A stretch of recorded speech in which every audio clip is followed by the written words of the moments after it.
Saya tidak peduli siapapun Anda. Anda pernah bermaksiat, Anda pernah berbuat salah. Kita manusia yang tidak luput dari dosa. Tapi saya ingin berikan tawaran dari Al-Quranul Karim. Quran surah keempat An-Nisa ayat 100, posisi paling kiri sebelah bawah. Pernah ada orang berbuat maksiat yang tak terlukiskan. Ada seorang yang pernah bunuh orang. Bunuhnya bukan 1, 2, 100 orang. Tak terlukiskan bilangannya. Kriminalitas tidak perlu diukur karena Anda akan lelah menghitungnya. Ketika Allah berkenan memberikan hidayah kepadanya, Masya Allah.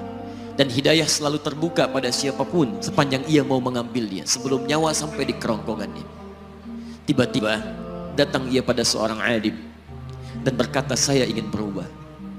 Alim ini kemudian menyampaikan pada orang dimaksud, Anda bukan berarti tidak bisa menjadi orang baik. Hanya Anda tinggal di lingkungan yang tidak mendukung Anda jadi baik. Keluarlah dulu dari tempat itu. Pergilah ke majlis ilmu sifulan, tempatnya ada di sana. Datang ke sana, belajarlah, dan Allah akan bimbing Anda berubah dari keburukan menjadi orang yang terbaik. Didengarlah nasihat alim ini. Berangkatlah orang dimaksud, menempuh perjalanannya. Tiba-tiba Masya Allah, belum sampai ke tujuan, di pertengahan jalan, konon disebutkan lebih sejengkal, tiba-tiba maut datang menjemputnya. Thumma yudrikul maut. Apa yang terjadi? Langkahnya dihitung sebagai ibadah.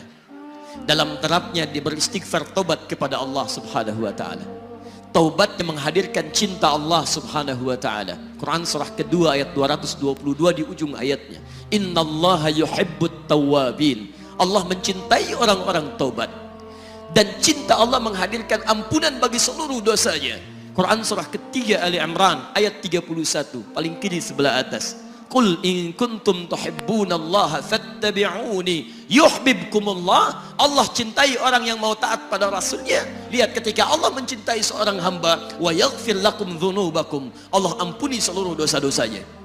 Derap langkahnya menghadirkan istighfar, taubatnya menghadirkan cinta Allah menghadirkan seluruh ampunan bagi dosa-dosa yang ia miliki. Maka apa yang terjadi? Di tengah perjalanan maut menjemputnya, thumma yudrikhul maut faqad waqa'a ajruhu 'ala Allah. Dan pahala diberikan kepada orang tadi. Di jalan, maaf, maut datang, taubat diterima, dosa diampuni, dan amalan didapati dengan derap langkahnya. Maka apa yang terjadi? Thumma yudrikhul maut faqad waqa'a ajruhu 'ala Allah. Pahalanya dituliskan oleh Allah, dakhalal jannah, kata Nabi, masuk surga orang ini. Anda bisa bayangkan, pernah bunuh orang 100 orang, mabuk tak terlukiskan, kriminalitas tak perlu dihitung. Ketika dia mau bertobat, datang ke majlis ilmu, Masya Allah, meninggal di tengah jalan, kata Nabi, dakhalal jannah. Bertobat diampuni dosanya, derap langkahnya ada pahalanya, dakhalal jannah. Turun ayat untuk melukiskan tawaran yang sama kepada kita. Wa may yuhajir fi sabilillahi yajid fil ardi muraghaman katsiran was'a. Siapapun yang mau berubah kembali pada ketentuan jalan Allah, kalau dia masih punya batas-batas kehidupan, kami akan berikan kelapangan di sisa hidupnya dan kelimpahan-limpahan kenikmatan selama dia hidup. Wa may yakhruj min baitihi muhajiran ilallahi wa rasulih. Namun bila ada di antara mereka baru ingin berhijrah, ingin berubah jadi lebih baik dalam pandangan Allah dan Rasulnya, tiba-tiba thumma yudrikul maut, baru keluar dari tempat dia tinggal, belum sampai ke tempat dia belajar, datang maut menjemputnya, faqad waqa'a ajruhu 'ala Allah. Kami terima semua amalnya, kami ampuni dosa-dosanya, dan kami tuliskan namanya di dalam surga. Bila 100 orang saja yang pernah dibunuh oleh orang ini, pernah bunuh 100 orang, mabuk tak terlukiskan, kriminalitas tak terhitung, mau berangkat ke majlis ilmu, tak sampai ke majlisnya, meninggal dia, bisa masuk surga. Masa Anda yang tidak pernah bunuh orang? Ada yang pernah bunuh orang di sini? Boleh angkat tangan? Ada polisi di sini, langsung saya sampaikan insyaallah. Anda gak pernah bunuh orang, Anda tidak pernah mabuk, Anda tidak pernah berbuat kriminalitas seperti orang dulu. Salah, wajar, tapi pintu tobat terbuka untuk kita semua.